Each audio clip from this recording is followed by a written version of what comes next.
Welcome to WB Mason Postgame Extra, exclusively on SNY.TV. Friday night, the Milwaukee Brewers made it back-to-back 4-2 victories over the Mets in the final series of the year. This one started poorly for Carlos Torres. He gave up a leadoff home run to Nori Aoki, another home run in the first inning to Chris Davis, and that was all she wrote. They always say that if you're going to get after a starting pitcher, it's early in the game. Aoki, I went in with a cutter, but I threw it for a strike instead of off the plate because I was behind the count. He took advantage of that. It was right in his wheelhouse.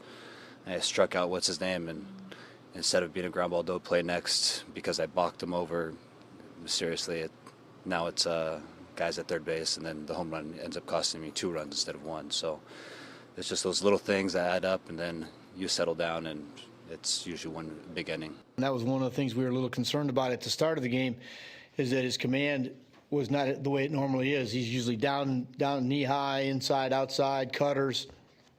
He was up in the first inning, kind of settled down, and in the sixth inning he started to come back up too. They took some better swings on him in the sixth also. To tell you the truth, I don't really put everything else in perspective. It's one game at a time for me, and so for me, I gave it 3 runs and we ended up losing this ball game. So I'm not really that happy right now.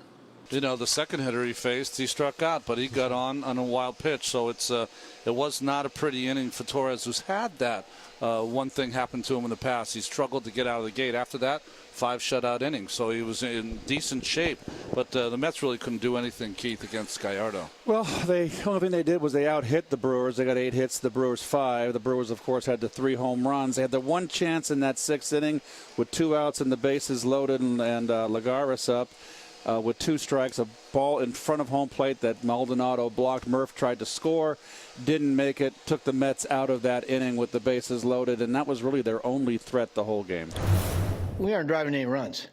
So, you know, you tried to make a big play and get us, maybe ignite us a little bit. I don't have a problem with it. I mean, I really don't. I wish it would have been a little closer maybe than it was, but, I understood him. He plays the game so hard, and like I said, we look up. Yesterday we didn't drive a lot of chances. We didn't drive runs in. Tonight we had chances, didn't drive runs in. So he took a shot. I tried to score a run. I didn't make it. I took a chance. I was hoping to throw a breaking ball. He did, and I didn't really trust my first read, so I got caught right there. That's the way it goes sometimes. Brewers threw 3 shutout innings out of their bullpen. They win it 4-2. Game 3 of the series, second to last game of the year on Saturday afternoon. It'll be Aaron Harang for the Mets. Jimmy Nelson gets his first big league start for Milwaukee. Our coverage begins with Pepsi pregame live at 3:30 Saturday afternoon on SNY. That'll do it for WB Mason Postgame Extra. Be sure to join us after every game for exclusive coverage on SNY.TV.